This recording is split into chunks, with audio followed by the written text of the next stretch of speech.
Hello and welcome to the Buckled In podcast. I am your host, Josh Bayless, and it is great to chat with you all. I hope you guys are having a fantastic day. I'm having a fantastic day. And this is the first ever episode of the Buckled In podcast, which means I got to explain some things. Who am I? Why am I here? Why am I talking to you? What is the purpose of this whole thing? Why am I even starting a podcast? So we're gonna get all into that today. Next week will be the actual first week of what the real podcast is gonna look like. I am starting this podcast because I really love cars. I've always loved cars.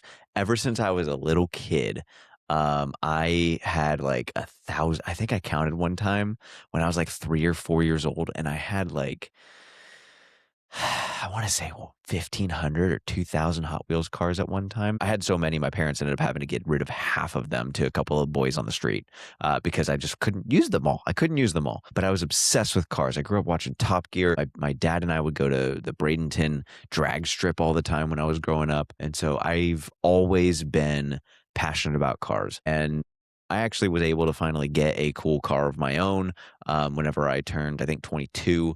Was it 21 or 22? I can't remember, but I had a bright orange Ford Mustang GT. It was awesome. It was manual. I had a Corsa exhaust on it. It was so much fun. I had so much fun causing so much trouble as a 20, 21, 22, 23-year-old driving around in that thing. And it was right about that time that I got a job in the car business. And I never thought that I would be a salesperson. I always grew up really like kind of introverted. I was introverted, but I was also like able to hold conversations with people. So I was very like weird. I still am weird, but that's besides the point. I never thought that I would go into sales, any kind of sales job, but I always knew I wanted to do something with cars. And so I ended up working at a local Subaru's dealership, and this was during the pandemic, the COVID pandemic. And I did really well at this Subaru dealership. And I noticed that the Subaru dealership was like really awesome. And I always knew that like car salespeople had a bad reputation. I didn't know why, but I always knew car salespeople had a bad reputation. And so anytime that you were, somebody was coming up to the car lot, they just didn't want to talk to you. That was straight up and simple. Like nobody wanted to talk to the car salesperson. But I noticed that this dealership treated customers like really well. And this particular store was all about customer service and all about, how can we serve our customers the best? How can we, yes, we're still here to make a profit. Like we still have to make money, but we aren't going to try and, we're not trying to get one up over on these people or whatever. Everything was just pure business. And it was like good business. And then that company got bought out by a larger company.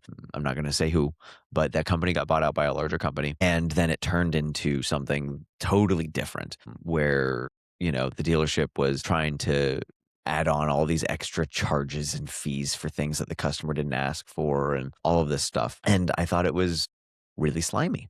And then I went to another store. I worked at a Subaru store. I worked at a Audi store, and I worked at a Ford store. And the Subaru store and the Ford store both ended up being the slimy type stores.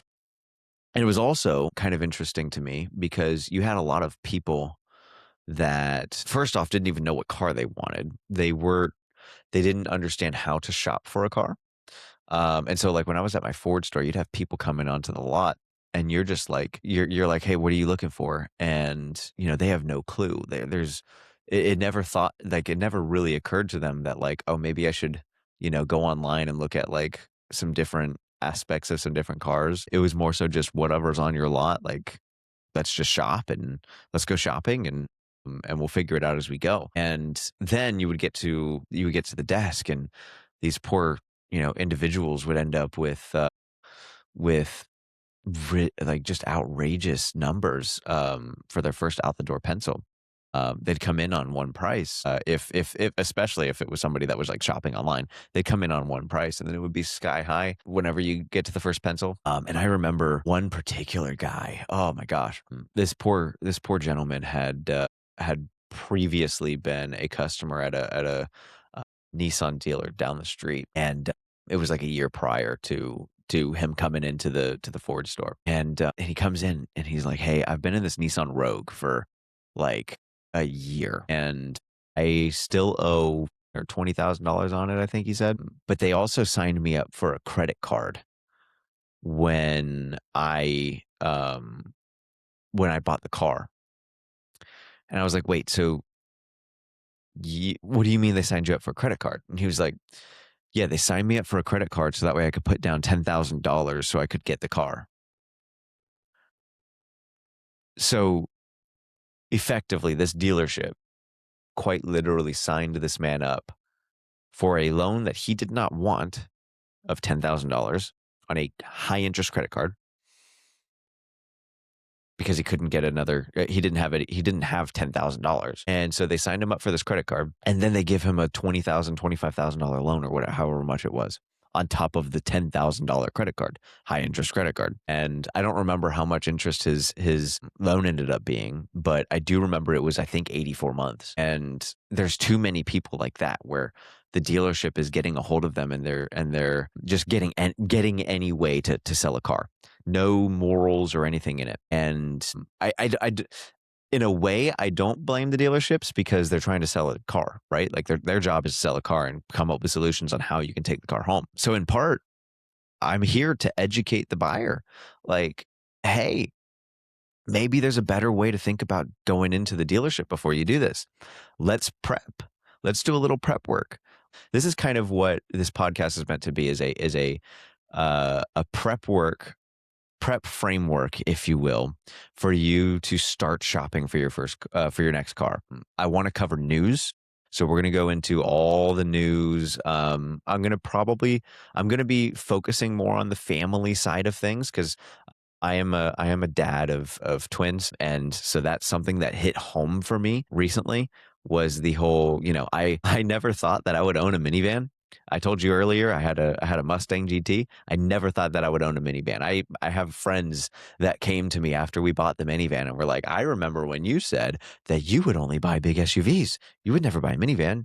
Well, guess what? I love my minivan. And so, I want to talk about news. I want to get into the nitty gritty in terms of family cars, but also like I want to talk a little bit about enthusiast stuff. But really this is a framework. This podcast is going to be used as a framework for you, the buyer, whenever you go into the dealership. So hey, this is how I should be going in with numbers. This is how I should be shopping for my cars. This is how I should be prepping myself for the loan that we're going to take on. This is the checklist I need to be looking for.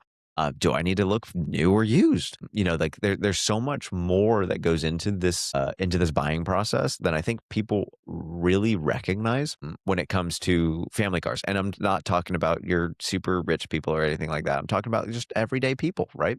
There's a lot that goes into this. And I'm someone that I want to keep our cars for at least 5 to 10 years. We have a Ford Escape that we bought in 2023 when my wife's Nissan Rogue gave out. That Nissan Rogue was a 2012. It was her first car, and she drove it for 11 years, and it finally died in 2023. So we bought her an Escape, and so we're 5 to 10 year type of people.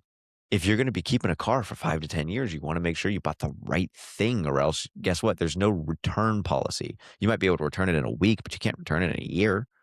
Right. So, and not every dealership has a week-long return policy, side note, which we can get into that again in another podcast. But that's really why I'm starting this podcast.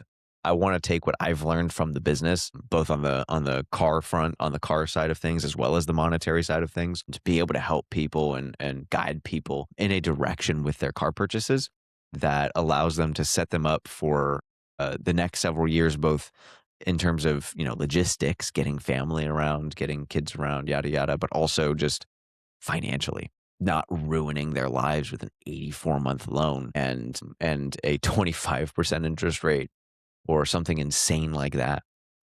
So that's really the point of this podcast, is to help families, help people make smarter purchasing decisions when it comes to their cars. So the things that we're going to cover on this podcast: I'm going to do a lot of news. We're going to do a lot of news. Every week's going to have a news cycle. The first episode is going to be some older news. We're going to cover the new Audi Q7 along with the new BMW X5.